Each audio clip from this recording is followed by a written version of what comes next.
Berkaitan dengan ibadah pertama tadi, yaitu merayakan hari Idul Fitri, tentu ada rangkaian bukan hanya hablum minallah, ya, hubungan kita secara vertikal kepada Allah Subhanahu wa taala dengan zakat fitrah, dengan bertakbir tanggal 1 Syawal, atau dengan mendengarkan khutbah Jumat dan mendengarkan khutbah hari raya Idul Fitri dan sholat Idul Fitri, tetapi juga ada rangkaian ibadah yang bersifat sosial, yaitu hablum minan nas. Nah, inilah yang biasa disebut dengan silaturahim Idul Fitri. Tentu saja kalau kita melihat makna ibadah sosial silaturahim itu, ya, bisa kita kutip firman sabda Nabi SAW yang diriwayatkan oleh sahabat Abu Hurairah radhiyallahu taala anhu, man ahabba an yubsata lahu fi rizqihi, ya, wa yunsa'alahu fi atharihi falyasil rahimahu, akhrajahu al-Bukhari. Siapa orang yang senang atau mencintai agar rezekinya itu ditambah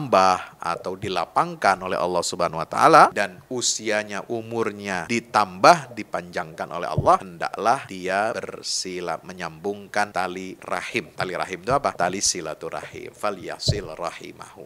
Setelah kita bulan Syawal ini tentu kita perhatikan ada rukun Islam yang lain. Ya, rukun Islam itu adalah haji. Haji itu dilaksanakan waktunya pada hari-hari tertentu, bulan tertentu. Yaitu bulan apa saja? Bulan Syawal, Zulqa'dah, dan Zulhijjah. Loh, kenapa Pak Ustadz bilang waktu haji itu bulan Syawal, Zulqa'dah, Zulhijjah? Jangan salah paham. Waktu di situ adalah miqat, ya, miqat zaman, ya. Miqat artinya kewajiban orang mulai berniat untuk melaksanakan ibadah haji itu dimulai dari bulan Syawal, lalu bulan Zulqa'dah. Nah, pelaksanaannya itu adanya di bulan Zulhijjah. Makanya ini ada keistimewaan. Ya, biasanya kalau dalam tradisi umat Islam, ya, Tawi atau di suku Melayu dan lain sebagainya itu ada kebiasaan bulan Syawal ini biasa banyak mengadakan akad nikah, ada walimah, resepsi pernikahan, dan setelah itu, ya, juga ramai undangan, ya, untuk menghadiri persiapan saudara-saudara kita untuk melaksanakan ibadah haji. Ya, mereka mengadakan syukuran, ya, doa bersama untuk kelancaran dan keselamatan menunaikan ibadah haji, yang mana mereka mulai berangkat itu biasanya di akhir bulan Syawal, ya, atau awal bulan Zulqa'dah itu jamaah haji sudah mulai diberangkatkan. Ya, gelombang pertama, lalu gelombang kedua. Gelombang pertama jamaah haji itu diberangkatkan di awal bulan Zulqa'dah. Nah, niatnya itu sudah harus ada di bulan Syawal, niat tekad untuk melaksanakan hajinya. Jadi hanya 3 bulan itu saja, Syawal, Zulqa'dah, dan Zulhijjah.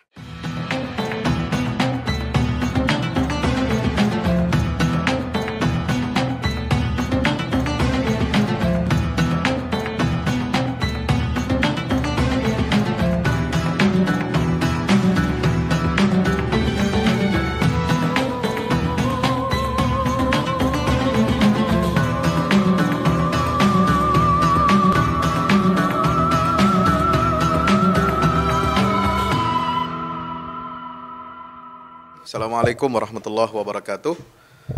Alhamdulillah, wassalatu wassalamu ala rasulillah wa ala alihi wa sahbihi wa man tabi'ahu wa nasra wa wala. La hawla wa la quwata illa billah. Subhanaka la ilma lana illa ma'allamtana, innaka antal alimul hakim. Rabbi zidni ilma warzuqni fahma. Bapak Ibu, rekan-rekan, hadirin hadirat yang dimuliakan Allah Subhanahu wa taala, bersyukur kita kepada Allah Subhanahu wa taala dengan mengucapkan Alhamdulillahi Rabbil Alamin. Segala puji bagi Allah, Tuhan semesta alam, pemilik, pencipta, pemberi rizki, yang berhak dan wajib untuk kita sembah. Satu-satunya hanya Allah Subhanahu wa ta'ala. Selain daripada Allah adalah kepalsuan. Wa madza ba'dal haqqi illa dhalal. Selain daripada Allah bukanlah satu hakikat yang hak, yang benar untuk kita sembah. Maka kita bersyukur kehadirat Allah Subhanahu wa taala, kita dapat memenuhi perjanjian kita dengan Allah. Perjanjian untuk kita mengesahkan atau mentauhidkan Allah Subhanahu wa taala. Sebagaimana terekam, kalau misalnya kita lupa, ya, akan hakikat ini, atau kita lalai akan kejadian penciptaan asal manusia, maka Allah sudah mengingatkannya.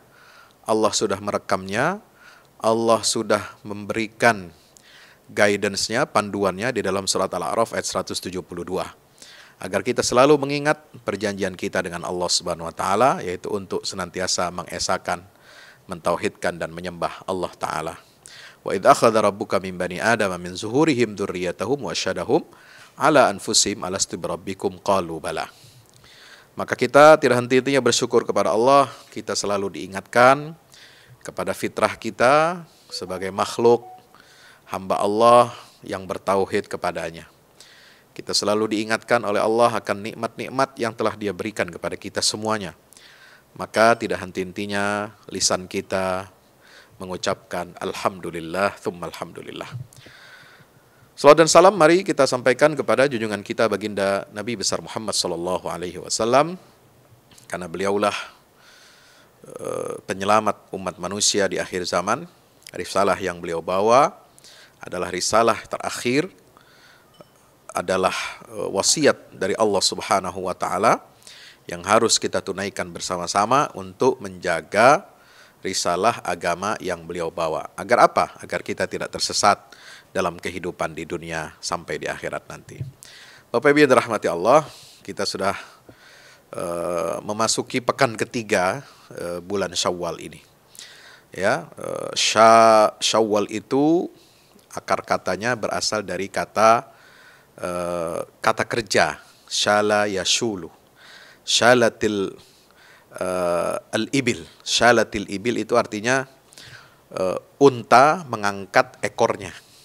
Ya, artinya apa? Di situ ada makna peningkatan, di situ ada makna perbaikan, di situ ada makna keindahan. Maka Syawal ini diharapkan kita sudah menjadi hamba Allah yang telah memperbaiki dirinya, ya, karena proses ibadah selama sebulan penuh di bulan Ramadan itu sebenarnya adalah karantina. Ya, kita turun mesin, kita servis, ya, sebagaimana kendaraan, ya, motor, mobil yang kita miliki diservis. Supaya apa? Performanya meningkat, performanya menjadi baik. Setelah perjalanan 10.000 km tentu ada mesin ataupun tuas rem atau apa yang berkaitan dengan aki atau oli mobil kita itu harus diisi ulang. Maka demikian pula ibadah Ramadan ini. Itu adalah sarana yang Allah berikan kepada kita untuk memperbaiki kehidupan kita, memperbaiki mesin kita, ya, menservis mesin ibadah kita kepada Allah Subhanahu wa taala. Maka setelah kita lulus dari bulan Ramadan, ya, masuki bulan Syawal ini diharapkan adanya peningkatan dan perbaikan sebagaimana arti makna daripada kata Syawal itu, artinya syala yashulu syaulan syawwalan syalatil ibil, itu artinya meningkat. Alhamdulillah. Nah, setelah kita berpuasa, setelah kita beribadah sebulan penuh di bulan suci Ramadan untuk meningkatkan iman dan takwa kita pada Allah, ya, kita tidak boleh berhenti. Makanya kita ingat di dalam surat Asy-Syarh, atau biasa familiar kita mengistilahkannya, menamakannya Alam Nashrah, surat Alam Nashrah atau Al-Insyirah. Ya, di ujung surat itu Allah Subhanahu wa taala berfirman, "Fa idza faraghta fansab." Jika kamu selesai, ya, dari satu urusan, ya, jika kamu telah menyelesaikan satu masalah, satu perkara, maka kamu tidak boleh diam. Fa idza faraghta fansab. Tidak boleh berleha-leha, tidak boleh kita ngaso, ya, istirahat, ya. Setelah kita bekerja keras, boleh kita istirahat sebentar, tapi tidak lama. Ya, tidak lama, karena hidup kita ini singkat. Makanya Allah Ta'ala mengatakan, fa idza faraghta, jika kamu telah menyelesaikan satu urusan, satu momentum, satu peristiwa, satu perbaikan, ya, maka bangunlah, maka lakukan pekerjaan baru. Fansab, Ya, bangunlah jiwanya, bangunlah badannya. Nah, itu kalau dalam lagu nasional kita, lagu Indonesia Raya. Kita dibangkitkan oleh Allah jiwa kita dan raga kita. Karena sesungguhnya ibadah itu adalah membangkitkan jiwa, bukan hanya membangkitkan raga kita semuanya. Untuk menyembah, untuk bersujud, untuk mengabdi kepada Allah Subhanahu wa ta'ala. Fa'idha faragta fansab. Kalau kamu sudah selesai dari bulan puasa, bukan berarti kita berleha-leha. Bukan berarti kita kemudian menganggap, sudah, kita sudah hapus dosa kita, lalu kemudian kita ini bebas lagi untuk bermaksiat atau berbuat dosa. Tidak. Tapi Allah mengatakan, kamu selesai satu ibadah, maka kamu ada tugas lain yang menunggu, yaitu fansab, kerjakanlah, bangunlah jiwamu, bangunlah badanmu untuk bersiap-siap menyambut seruan Allah yang lainnya. Wa ila rabbika farghab. Dan ingat, ketika kita ingin bangkit kembali, ya, setelah menyelesaikan ibadah di bulan suci Ramadan, jangan lupa kita harus senantiasa bersandar, berharap kepada rahmat Allah Subhanahu wa ta'ala. Karena tidak mungkin, Bapak Ibu yang dirahmati Allah, kita ingin melanjutkan satu perkara, ya, dari satu ibadah ke ibadah berikutnya tanpa kita bersandar, tanpa kita mengandalkan rahmat dan pertolongan Allah Subhanahu wa ta'ala. Jadi pesan daripada ayat ini adalah, ya, kita harus tetap meminta pertolongan Allah. Ya, kita harus terus mengharapkan keridhaan dan rahmat Allah Subhanahu wa ta'ala. Wa ila rabbika farghab. Hanya kepada Tuhanmu lah engkau harus berharap. Ya, kita berharap apa? Rahmat dari Allah. Kita berharap apa? Pertolongan dari Allah. Untuk bisa apa? Bisa kita menegakkan, ya, jiwa kita, menegakkan, membangunkan raga kita untuk senantiasa berupaya sesungguh-sungguh, berupaya keras untuk mendapatkan ridha Allah Subhanahu. Wah, ini pesan pertama dari Al-Quran, ya, setelah kita memasuki bulan Syawal, bulan peningkatan amal.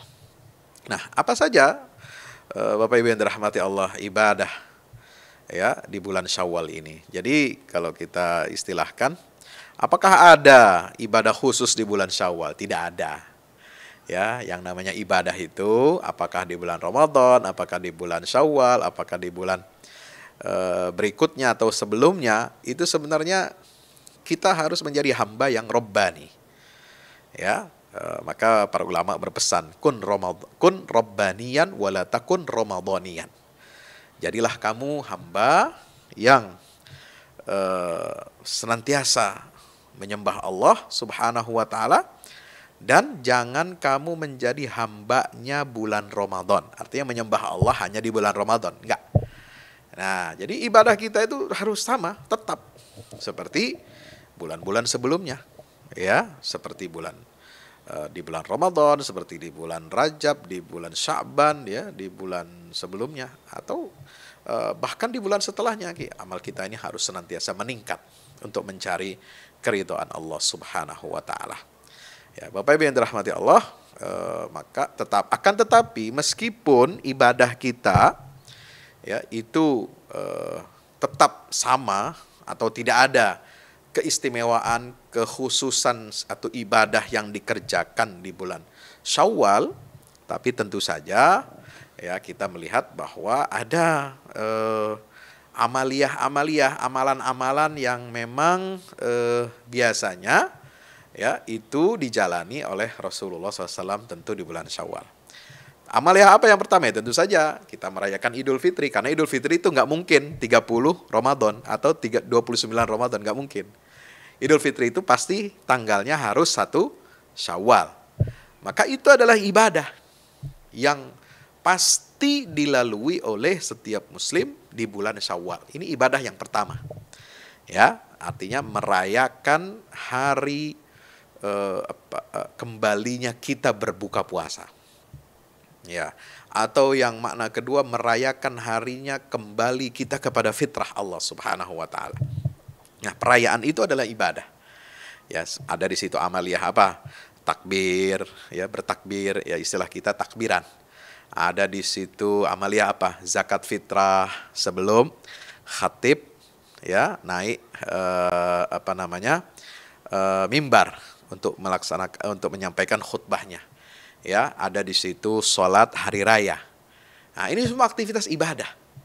Ya, kepada Allah Subhanahu wa taala. Jadi zikir, sholat, mendengarkan khutbah itu adalah ibadah pertama di hari pertama setelah terbit matahari di hari pertama ya bulan Syawal tentu saja.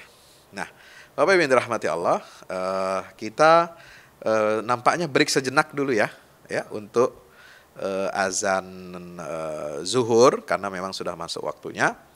Ya, saya kembalikan ke saudara moderator. Terima kasih. Jazakumullah khairal jaza. Bismillah. Walhamdulillah wassalatu wassalamu ala Rasulillah wa ala alihi wa ashabihi wa man tabi'ahu wa la haula wala quwata illa billah. Ya, kita kembali pada kajian kita pada tema siang hari ini, ibadah di bulan Syawal dan persiapan masuki bulan Zulhijjah.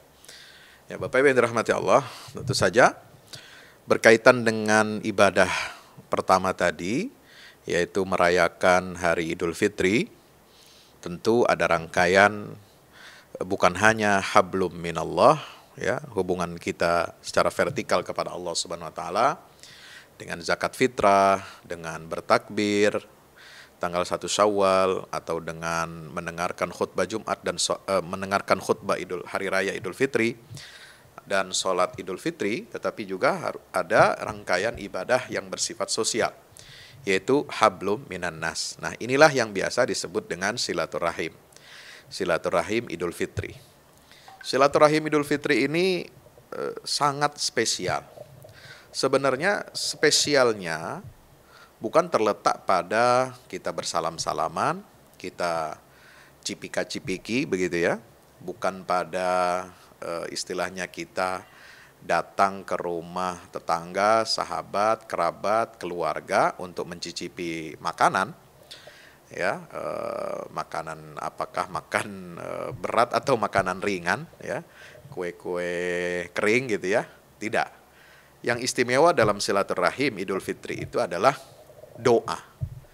Yaitu apa? Kita memanjatkan dan menyampaikan doa kepada saudara-saudara kita yang kita temui. Itu ucapan doa taqabbalallahu minna wa minkum. Itulah inti silaturahim Idul Fitri.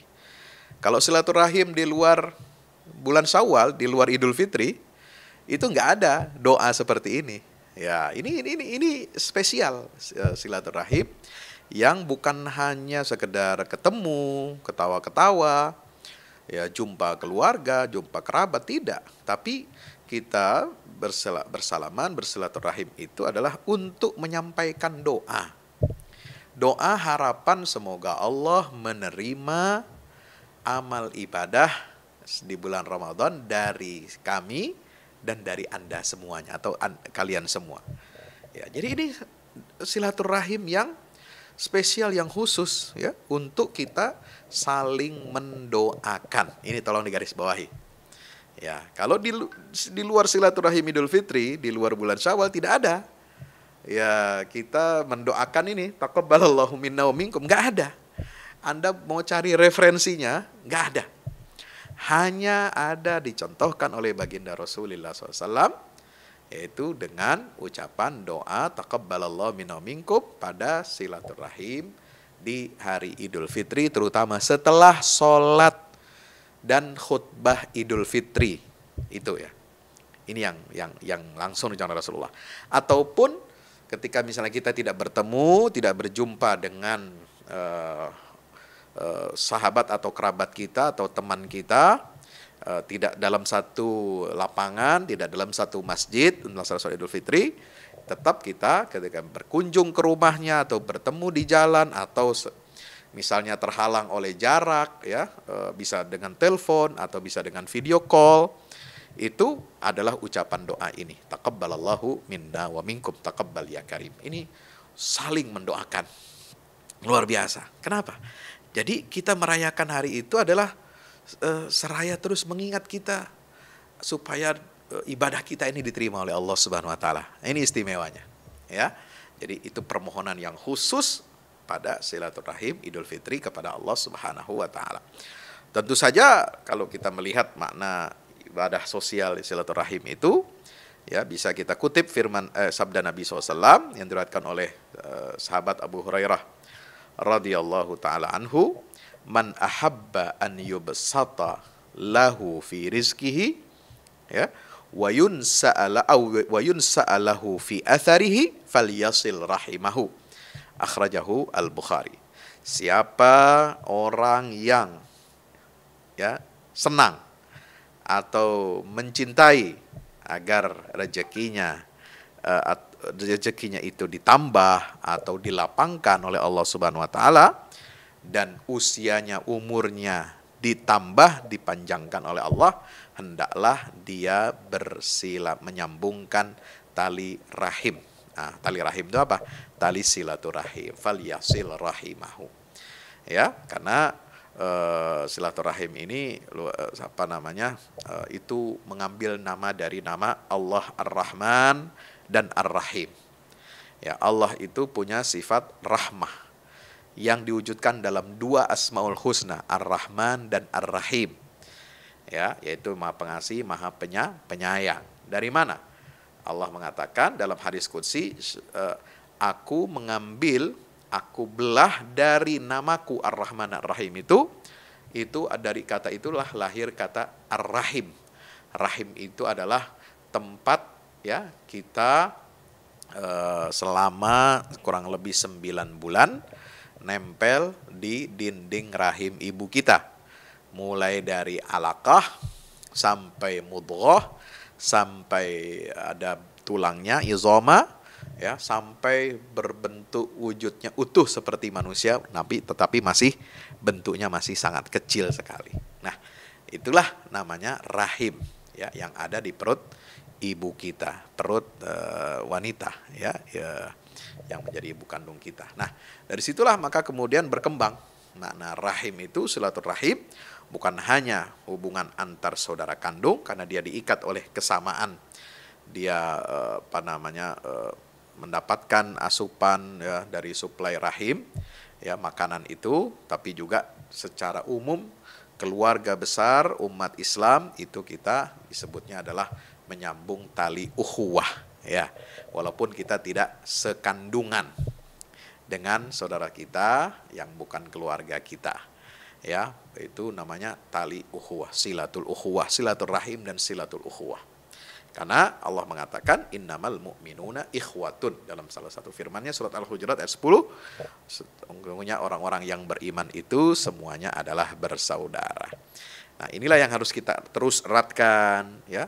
Terus kita kokohkan tali persatuan di antara umat Islam. Antar elemen umat Islam juga harus bersilaturahim. Bukan hanya silaturahim antar keluarga, antar teman kantor, antar angkatan, ya, alumni, antar kompleks, satu RT, satu RW, atau silaturahim misalnya keluarga perantauan dari suku apa yang ada di kota tersebut, bukan. Tapi juga silaturahim antar elemen umat Islam, silaturahim antar lembaga Islam, silaturahim antara ormas-ormas Islam. Dan juga penting ini, silaturahim antara umat Islam yang diwakili oleh ormas-ormas Islam itu dengan pemerintah, ulil amri. Jadi bertemu ulama dengan umara itu harus senantiasa menjalin silaturahim dalam rangka tawasau bil haq, tawasau bis sabr. Nah, ini momentum. Ya, Lebaran Idul Fitri ini kan biasanya kita mengucapkan mohon maaf lahir batin. Ya, ada lagu, ya, misalnya itu yang dipopulerkan oleh siapa, ya, zaman dulu itu, ya, itu juga mengatakan ada menyebut kata-kata pemimpin, ya, rakyatnya hidup terjamin, pemimpinnya, ya, itu senantiasa, ya, menyambungkan atau berupaya untuk mensejahterakan rakyatnya. Nah, itu filosofi daripada silaturahim atau substansi daripada silaturahim Idul Fitri ini. Bapak Ibu yang dirahmati Allah Subhanahu wa taala. Yang ketiga, ibadah di bulan Syawal yang hanya terjadi di bulan Syawal, ya, dalam pengertian yang luas, ya, itu tidak ada ibadah yang khusus karena semua bulan itu adalah tempat kita beribadah pada Allah. Tapi yang memang ada diniatkan untuk ibadah di bulan Syawal itu adalah yang ketiga, seperti yang disampaikan oleh Nabi SAW dalam hadis riwayat Imam Muslim, yaitu puasa 6 hari di bulan Syawal, puasa sunnah, ya. Man shoma ramadhana tsumma atba'ahu sittan min syawalin kana kasiyamid dahri. Siapa orang yang berpuasa Ramadan, kemudian dia melanjutkan, dia berpuasa lagi 6 hari di bulan Syawal, ya, bukan dimulai dari tanggal 1 Syawalnya, karena 1 Syawal itu hari raya haram berpuasa. Yaitu bisa di tanggal 2 mulainya, atau tanggal 3, atau tanggal berikutnya, pokoknya masih di dalam bulan Syawal. Ya, maka dihitung pahalanya seperti pahala setahun penuh. Ya, ini jumhur ulama menyatakan bahwa ada anjuran untuk puasa 6 hari bulan Syawal. Tapi ada juga ulama seperti dalam mazhab Imam Malik, ya, Imam Malik tidak menganjurkan puasa 6 hari bulan Syawal. Kenapa? Karena berlandaskan ada fatwanya Imam Malik mengatakan bahwa tidak ada puasa 6 hari bulan Syawal karena puasa 6 hari Syawal itu tidak pernah dilakukan oleh penduduk Madinah. Nah, amal penduduk Madinah itu adalah salah satu hujjah syar'iyah, ya, selain ada hadis yang bersifat ucapan, himbauan dari Nabi. Nah, dalam mazhab Maliki itu dikenal dengan amal ahlil Madinah. Ucapan itu harus didukung oleh perbuatan yang biasa dilakukan oleh penduduk kota Madinah. Karena penduduk kota Madinah adalah, ya, mereka yang paling tahu ajaran sunnah Nabi kita Muhammad SAW. Nah, sementara puasa 6 hari Syawal itu, kata Imam Malik, saya tidak mendapati dari kalangan ulama ataupun rakyat penduduk Madinah yang suka mengikuti sunnah-sunnah Nabi itu, tidak mendapati mereka berpuasa pada 6 hari bulan Syawal itu. Jadi ini ikhtilaf ulama. Artinya kalau kita tidak berpuasa, bagaimana Pak Ustadz? Boleh nggak? Boleh nggak berpuasa. Ya, karena itu sunnah saja. Bagi yang mensunnahkan. Kalau yang tidak mensunnahkan bahkan menganggap ya itu tidak perlu, tidak ada puasa 6 hari di bulan Syawal. Ya, baik. Tapi ini ikhtilaf ulama, ya. Jangan nanti lalu dipotong ucapan saya. Wah, ini Ustadz tidak mengatakan, berfatwa tidak ada puasa 6 hari di bulan Syawal. Enggak begitu. Ya, ini saya menyampaikan pandangan ulama yang berbeda pendapat tentang kesunnahannya. Ya, soal pelaksanaannya yang menganggap itu sunnah, kalau tidak dilaksanakan juga ya enggak berdosa. Apalagi yang berpendapat, berfatwa tidak ada puasa 6 hari bulan Syawal, ya apalagi itu dia menganggap tidak sunnah gitu, ya.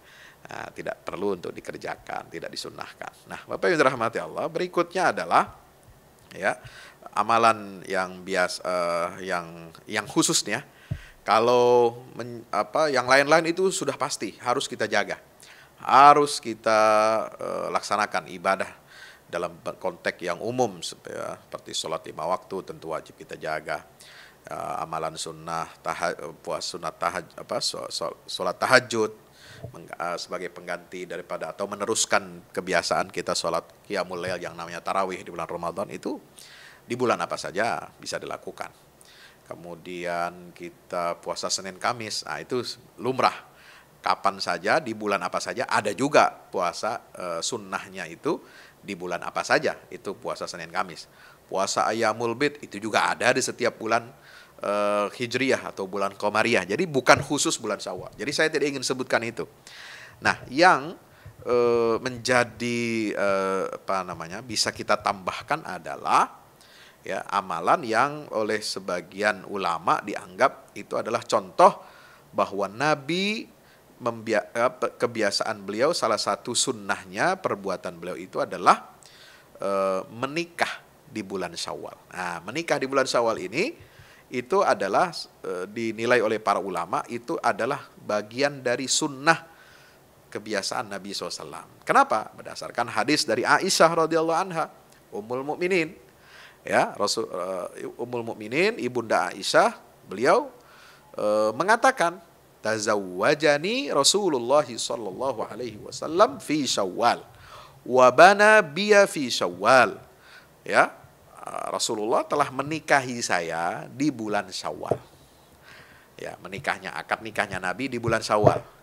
Kemudian Rasulullah SAW berkumpul denganku. Nah, setelah Nabi akad nikah dengan Aisyah, belum satu rumah, karena Aisyah masih dianggap masih terlalu kecil, ya, usia 9 tahun.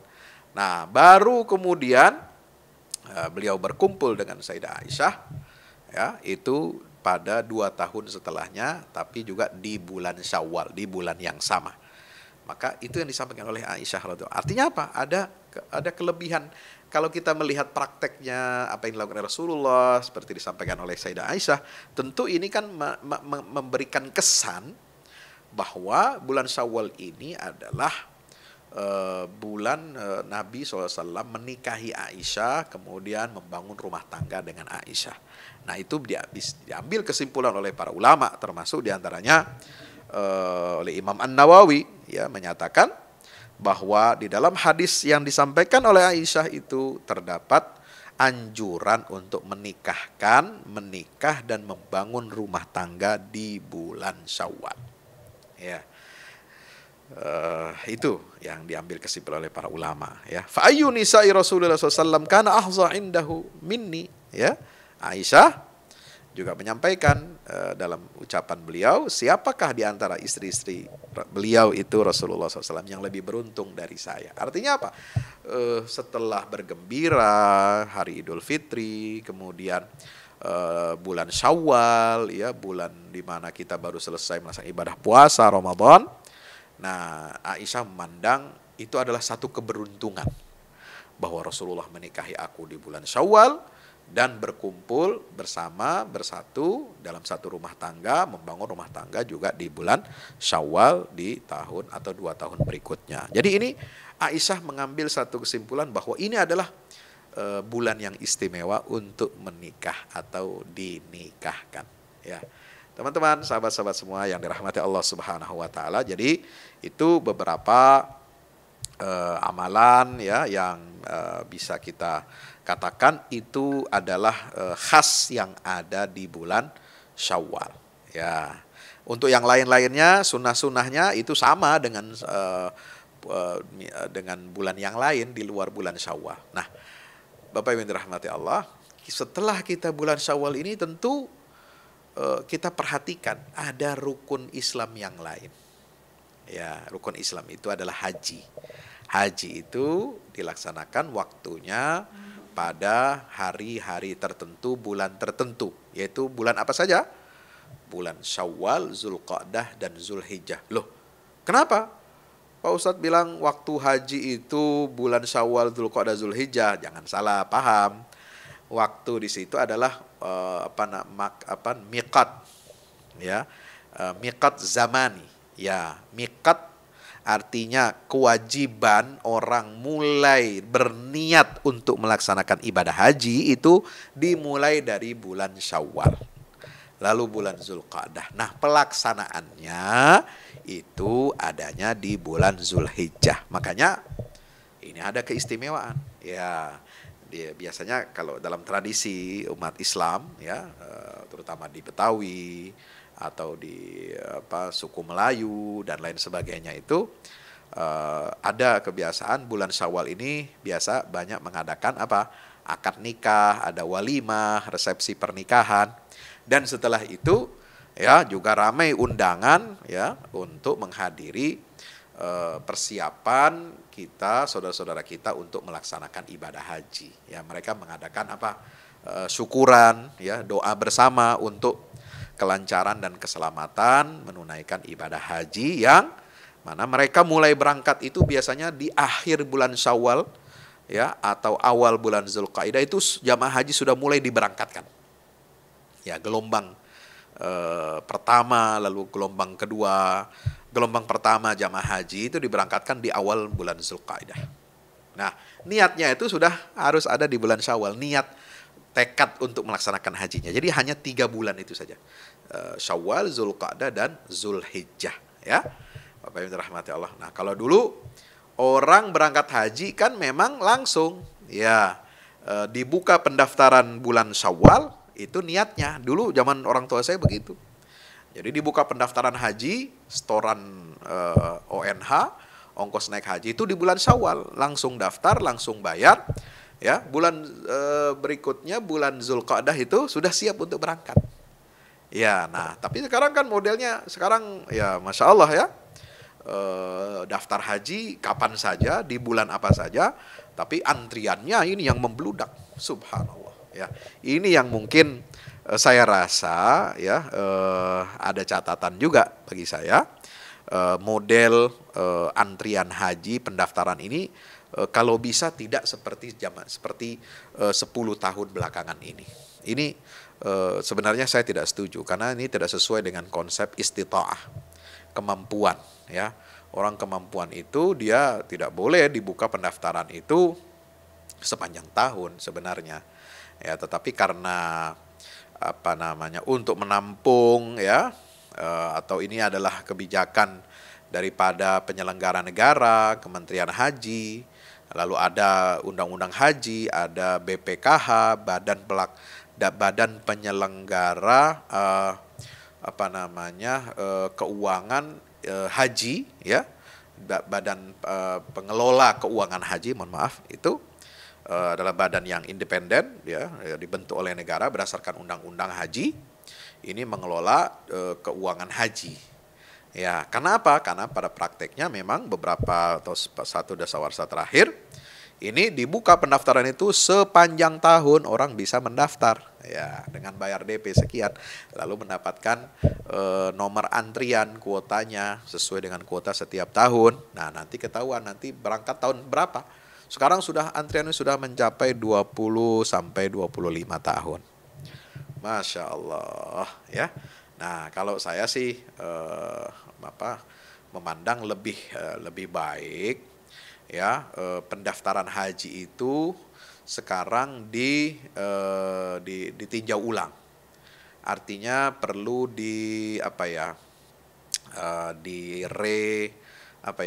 ditinjau ulang itu, direview kembali lah. Ya, direview kembali ya, jangan sampai ini masa tunggu haji ini kan sudah melampaui 20 tahun. Ya, jangan sampai terus menumpuk orang daftar sementara yang ini belum berangkat, yang 20 tahun ini. Sehingga banyak tahun ini yang berguguran, maksudnya berguguran kewajiban pelaksanaan ibadah hajinya dia tidak bisa karena dibatasi maksimal usia 65 tahun. Ya, padahal kemarin tertunda pandemi 2 tahun, itu mestinya harus berangkat, tapi qadarullah kan tidak berangkat. Nah, sekarang sudah masuk usia 65 tahun, bagaimana ini? Atau yang baru mendaftar, sekarang mendaftar usia 50 tahun ya, sementara dibatasi maksimal pelaksanaan haji itu usia 65 tahun. Nah, ini juga tidak akan bisa berangkat. Ya, banyak laporan dari teman-teman saya yang membimbing ibadah haji, yang memberangkatkan travel haji tahun ini, banyak yang mundur karena terkendala masalah aturan usia 65 tahun itu maksimal untuk orang melaksanakan ibadah haji di tahun tersebut. Bapak Ibu yang dirahmati Allah, tapi di luar itu semua kita harus ya, mumpung masih muda, usia 30-an, 40-an, ayo kita segera untuk berniat, bertekad, ngumpulin uang untuk bisa melaksanakan ibadah haji, insya Allah. Jadi dalam masa bulan Syawal ya, setelah kita melaksanakan ibadah puasa, kemudian setelah kita menyelesaikan hablum minallah hablum minannas ya, dengan silaturahim Idul Fitri, dengan intinya adalah doa taqabbalallahu minna minkum. Kemudian dengan tadi bagi yang meyakini atau menilainya itu adalah amaliyah sunnah, yaitu puasa 6 hari di bulan Syawal. Ya, juga mungkin ingin mengambil ya keberkahan pernikahan Nabi SAW ya di bulan Syawal dengan Ibunda Aisyah radhiyallahu anha. Ya, setelah ini semua maka kita harus bersiap-siap untuk melaksanakan agenda lain, yaitu agenda ibadah haji. Jadi 3 bulan ini adalah al-hajju asyhurun ma'lumat. Syawal, Dzulqa'dah, Zulhijjah itu adalah 3 bulan yang dipermaklumkan untuk berniat melaksanakan ibadah haji. Begitu ya, insya Allah. Mudah-mudahan Allah Subhanahu wa taala kuatkan kita, istiqomahkan kita, bisa istiqomah dari satu ibadah ke ibadah yang lain. Dari satu bulan Syawal masuk bulan Zulqa'dah, kemudian Zulhijjah dan Muharram. Ingat, bulan Zulqa'dah, Zulhijjah, Muharram ini adalah 3 rangkaian 3 bulan dari Ashhurul Hurum. Perbanyaklah amal saleh di bulan Zulqa'dah, di bulan Zulhijjah dan Muharram, ya, selain di bulan apa? Di bulan Rajab yang ada sebelum Ramadan kemarin, ya. Tapi kita persiapkan ya 3 bulan yang pertama ini, ya, itu Zulqa'dah, Zulhijjah dan Muharram ini untuk kita memperbanyak amal saleh. Insya Allah. Apa saja amal salehnya? Ya semuanya. Apa yang termasuk ibadah sunnah di sepanjang tahun itu adalah harus kita tingkatkan, ya, kualitas ubudiyah kita kepada Allah Subhanahu wa taala. Demikian agaknya keterangan yang dapat kami sampaikan terkait tema kita pada siang hari ini, ibadah di bulan Syawal dan menyambut ya ibadah berikutnya di bulan Zulhijjah. Perbanyak amal saleh, dan di 10 hari pertama bulan Zulhijjah juga ada anjuran kita untuk bertakbir, ya, kemudian untuk menyembelih kurban. Ya, ingat, kita siapin nih dari sekarang tabungan kurban, kita siapin ya, jangan sampai ini udah habis-habisan bulan puasa, THR ya, udah habis-habisan untuk belanja, untuk bagi-bagi amplop untuk Idul Fitri, ya, kembali mudik kampung halaman. Nah, ini kita harus persiapkan lagi, ya, perencanaan keuangan kita, finansial kita untuk melaksanakan ibadah kurban. Ibadah kurban juga ibadah yang besar, agung dalam Islam. Bagi yang tidak melaksanakan ibadah haji, ada sunnah, ya, muakkad untuk kita memotong hewan kurban, ya.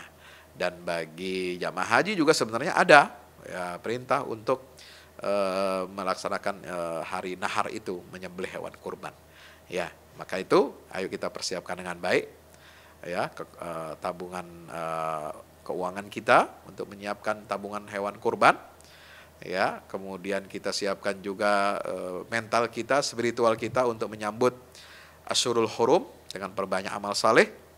Kemudian ingat, di 10 hari pertama bulan Zulhijjah itu, ya, kita perbanyak zikir, ya, takbir, tahmid dan tahlil, dan ditambah lagi ketika tanggal 9, ya, Zulhijjah, hari Arafah, itu kita bertakbir sampai tanggal 13 Zulhijjah. Itu sunnahnya. Dari hari Arafah, zuhur, tanggal 9 Zulhijjah, sampai waktu asar tanggal 13 Zulhijjah, kita terus bertakbir seperti takbir hari raya. Takbir hari raya Idul Fitri dan Idul Adha sama. Hanya waktunya lebih panjang takbiran di hari Idul Adha. Insya Allah. Jadi tidak selesai khutbah dan sholat Idul Adha nanti, tidak lalu kemudian kita berhenti bertakbir, enggak, terus dilanjut. Terutama setiap habis sholat fardu selama tanggal 9, 10, 11, 12, 13, 5 hari, ya, inilah 5 hari puncak pelaksanaan ibadah haji. Kita yang tidak berhaji pun, ya, dianjurkan untuk bertakbir selama 5 hari pelaksanaan manasik ibadah haji saudara-saudara kita di tanah suci. Wallahu a'lam bishawab. Aqulu qouli hadza astaghfirullah li wa lakum. Dan sebelum saya tutup, sebelum saya akhiri materi, saya ingin sharing, ya, video, ya, tentang ini, ya, sharing video tentang buku saya ya yang yang sudah diterbitkan. Mudah-mudahan bermanfaat. Al-Fahmi Institute mempersembahkan. Apakah bisa dilihat? Serangkaian buku karya Ustadz Fahmi Salim LCMA. Oke. Buku pesan-pesan tauhid untuk negeri di masa pandemi. Buku mutiara ilmu-ilmu Al-Quran. Ada diskon 20% untuk buku tafsir sesat 58 esai kritis wacana Islam di Indonesia dan buku kritik terhadap studi Al-Quran kaum liberal. Anda dapat memesannya melalui layanan WhatsApp di nomor 08777 063 7192 dengan format pemesanan ketik nama, alamat lengkap, nomor handphone, dan jumlah buku yang diorder. Ongkos kirim di luar harga buku dan menyesuaikan wilayah dengan paket standar. Lampirkan juga bukti transfer Anda ke rekening BNI Syariah di 0631 748573. Tunggu apa lagi? Pesan sekarang.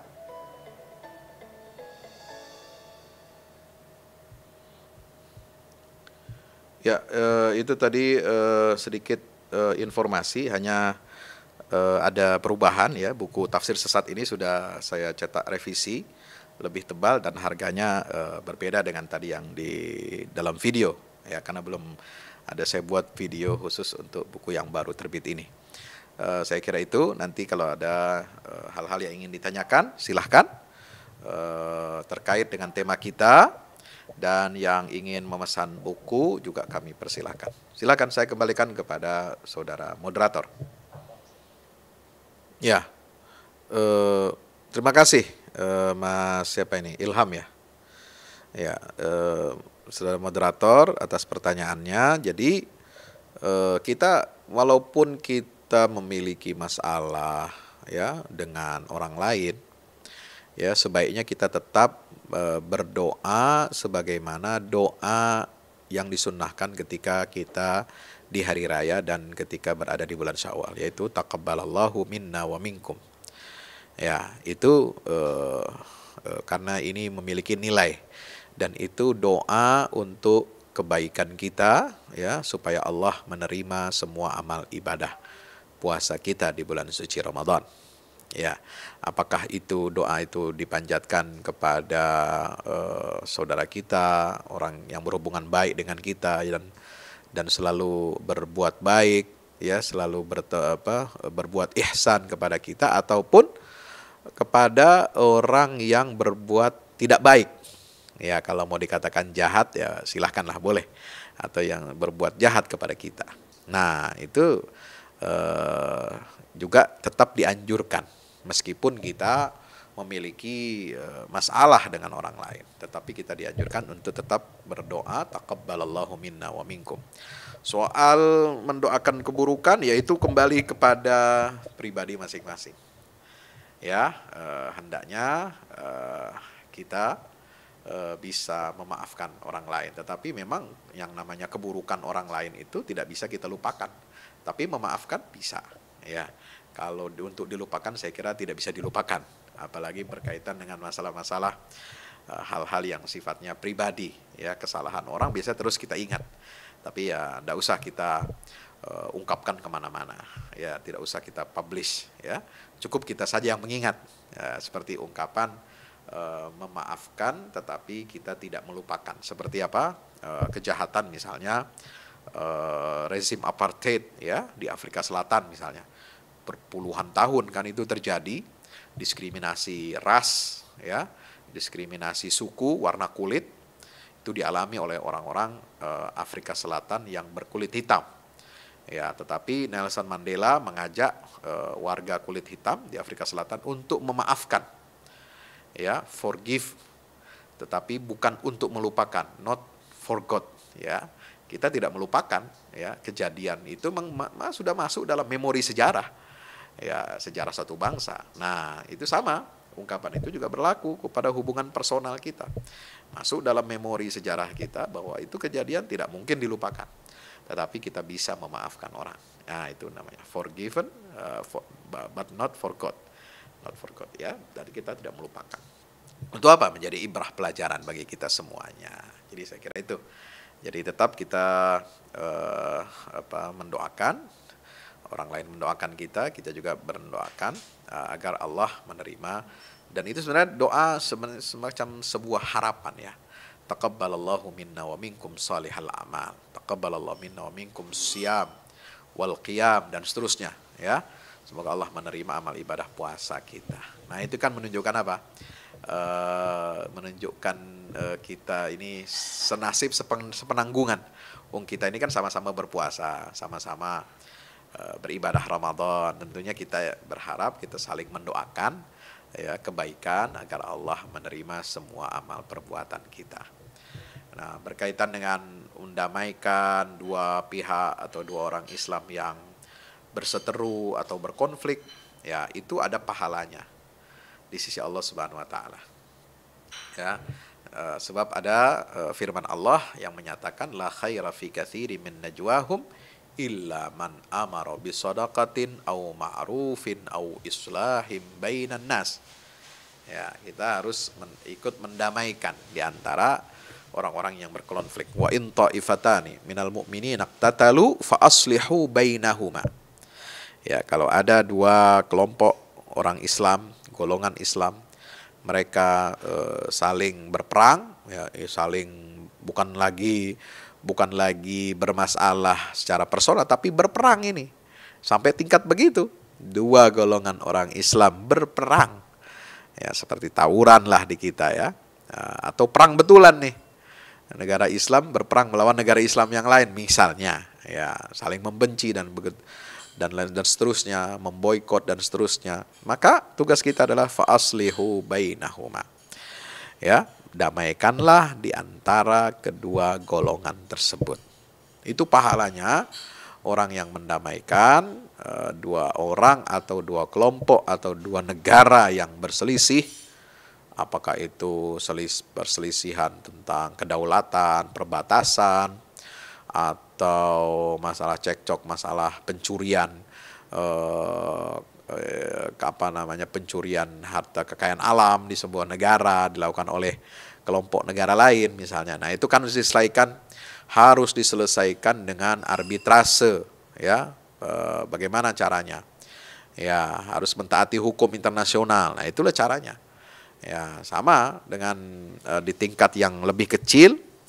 Ya, saudara kita yang berselisih, ya, berkonflik ini, kita berupaya untuk mendamaikan. Kalau terkait masalah harta, nah itu kan ada hukum perdatanya. Ya, kalau dia melakukan penipuan, ya tentu saja yang menipu ini harus memohon maaf dan mengembalikan harta yang telah diambil atau telah dia tipu, ya, dia sembunyikan atau dia bawa lari. Nah, itu baru kita menghadirkan perdamaian, mendamaikan dua orang yang berselisih. Kalau menyangkut masalah harta, artinya kan itu ada hitungannya, ada ukurannya, ya bisa dilihat,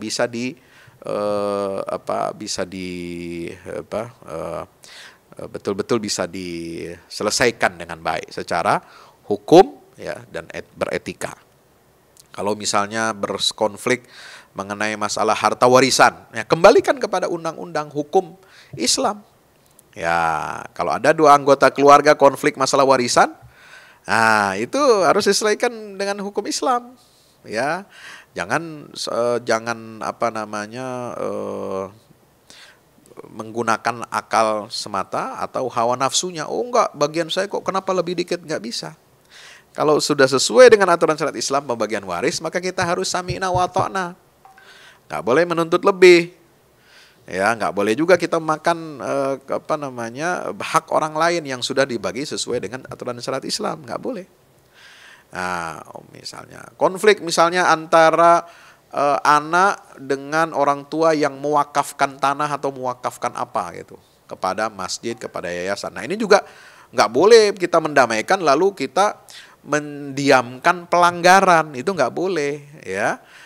Yang benar adalah ahli waris tidak boleh merebut harta yang sudah diwakafkan oleh orang tuanya. Ya, tidak boleh mengganti isi wasiat orang tua. Orang tua sudah mewakafkan, ya sudah, itu bukan bagian harta warisan. Ya, mereka harus ikhlaskan, mereka harus sami'na wa ta'na. Ya, kalau mereka ingin berbakti kepada kedua orang tuanya. Nah, yang begini-begini yang berkaitan dengan perdata, ya, bagaimana cara kita mendamaikannya? Harus kembali kepada hukum Allah. Mendamaikan bukan berarti ya sudah biar damai, biar adem, udahlah biarkanlah dia ambil harta yang sudah diwakafkan oleh orang tua. Nah, itu mendamaikan yang salah namanya. Ya, posisi kita kalau mendamaikan seperti itu ya ikut salah. Karena tidak sesuai dengan hukum Allah dalam masalah wakaf, masalah warisan, masalah harta yang menjadi gugatan itu, ya. Tapi kalau masalahnya bersifat hubungan antar personal, ya, kecemburuan, kemudian fitnah, ghibah di belakang, nah itu dia mendamaikan itu dalam arti apa? Dia harus minta maaf kepada orang yang difitnah, kepada orang yang diribahi, kepada orang yang disakiti hatinya, dia harus minta maaf. Itu cara mendamaikannya. Ayo kita ajak orang yang berbuat zalim untuk meminta maaf kepada saudaranya, ya, karena Allah tidak akan memaafkan dosa dalam hal hubungan sosial muamalah kalau orang yang dizalim itu belum membukakan pintu maaf. Demikian. Wallahu a'lam bishawab. Ya, kalau puasa bulan Zulhijjah itu yang dianjurkan sangat, ya, yang ada keterangan hadisnya dari Rasulullah SAW itu adalah puasa Arafah, puasa hari Arafah, ya, tanggal 9 Zulhijjah, ya, itu yang disunnahkan. Kalau puasa hari raya jelas haram, puasa hari tasyrik haram, 11, 12, 13. Jadi yang disunnahkan itu adalah terutama tanggal 9 Zulhijjah. Kalau mau ditambah tanggal 8 itu karena mengikuti sunnah takririyah, karena Nabi sudah bertekad untuk puasa tanggal 8 itu di tahun berikutnya. Nah, hanya kebetulan kan beliau tidak sempat melaksanakan itu, ya, beliau wafat sebelum itu. Maka para ulama menyimpulkan boleh kita atau sunnah juga kita melaksanakan puasa tanggal 8 Zulhijjah, yaitu disebut dengan hari tarwiyah, ya. Karena memang hari tarwiyah ini juga jamaah haji sudah mulai aktivitas manasik ibadah haji, karena mereka bermalam di Mina untuk persiapan pagi hari tanggal 9 Zulhijjah. Jadi malam tanggal 9 mereka sudah menginap di Mina. Nah, itu sunnahnya. Tapi kalau tidak dikerjakan tidak apa-apa, tidak masalah. Kemudian mereka bersiap habis sholat subuh untuk berangkat menuju Arafah, karena siang hari setelah waktu zuhur tergelincir matahari itu sudah masuk ibadah, ya, wukuf di Arafah itu. Jadi puasa yang sangat dianjurkan di bulan Zulhijjah adalah tanggal 9 dan 8 Zulhijjah. Bagaimana dengan hari sebelumnya? Mulai dari tanggal 1 boleh, itu masuk kategori keumuman ibadah sunnah di bulan Zulhijjah, bulan Ashurul Hurum, ya, itu dibolehkan. Dengan apa saja? Ya, dengan macam-macam. Mau sedekah, mau tilawah, mau zikir, mau puasa juga boleh, puasa sunnah. Ya, mulai dari tanggal 1 sampai tanggal 9 Zulhijjah. Mau ambil beberapa hari saja enggak masalah. Mau 9 hari boleh. Ya, tidak ada larangan. Ya, jadi tetap dianggap sunnah juga, karena itu bagian dari anjuran dari Nabi SAW untuk kita memperbanyak ibadah di hari 10 hari terbaik, ya. Dari kata Nabi SAW tidak ada ibadah di 10 hari, ya, di tiap bulan Qamariyah itu yang lebih baik dan lebih utama dari 10 hari pertama bulan Zulhijjah. Walal jihad fisabilillah ya Rasulullah. Tidakkah pahala jihad itu mengalahkannya? Iya, pahala jihad itu juga tidak mengalahkan amalan sunnah di 10 hari pertama bulan Zulhijjah. Nah, ini tolong catat garis bawah ya. Ada hadisnya itu. Ma min ayyamin al-amalus salihu fiha khairun wa habbu ilallah minal ashri Dzulhijjah. Jadi tidak ada hari 10 hari pertama yang paling dicintai, disenangi oleh Allah untuk beribadah sunnah melebihi 10 hari pertama bulan Zulhijjah itu. Tidak pula ada yang mengalahkannya seperti pahala jihad, mengalahkan 10 hari amalan sunnah di 10 bulan Zulhijjah, 10 hari Zulhijjah, tidak, kata Rasulullah. Kecuali orang yang berjihad lalu kemudian tidak kembali alias dia mati syahid di sana. Nah, itu baru melebihi pahala ibadah sunnah di 10 hari pertama bulan Zulhijjah. Demikian, wallahu a'lam.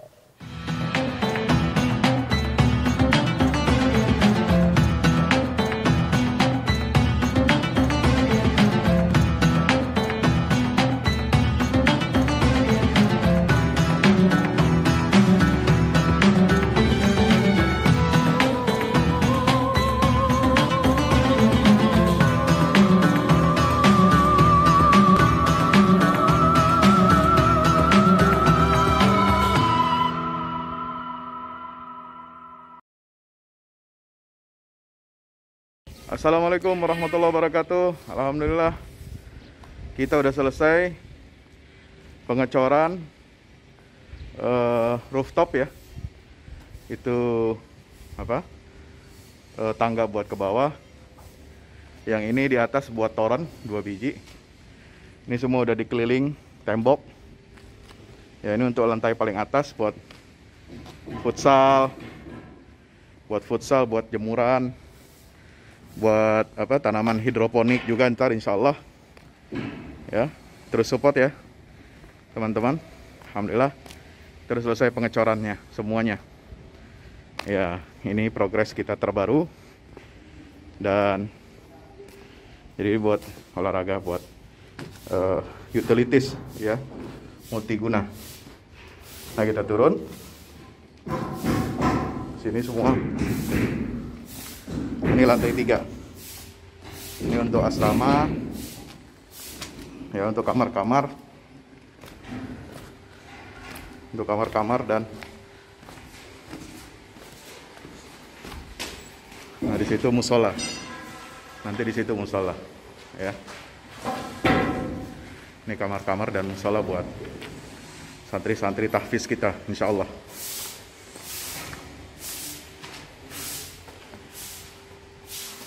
Nah, ini lantai 2 kita turun.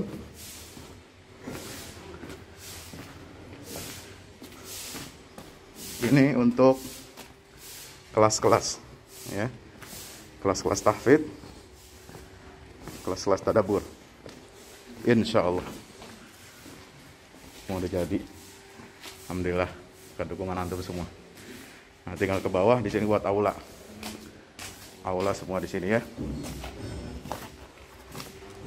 Mohon doanya terus, mudah-mudahan berkah, mudah-mudahan cepat jadi finishing.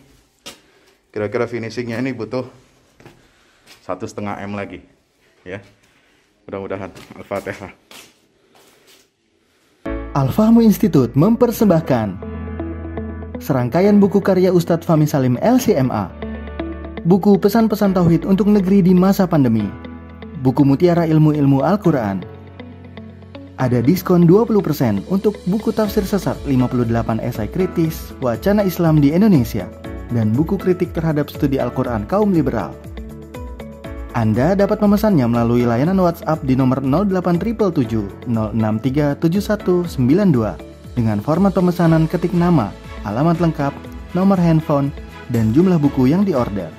Ongkos kirim di luar harga buku dan menyesuaikan wilayah dengan paket standar.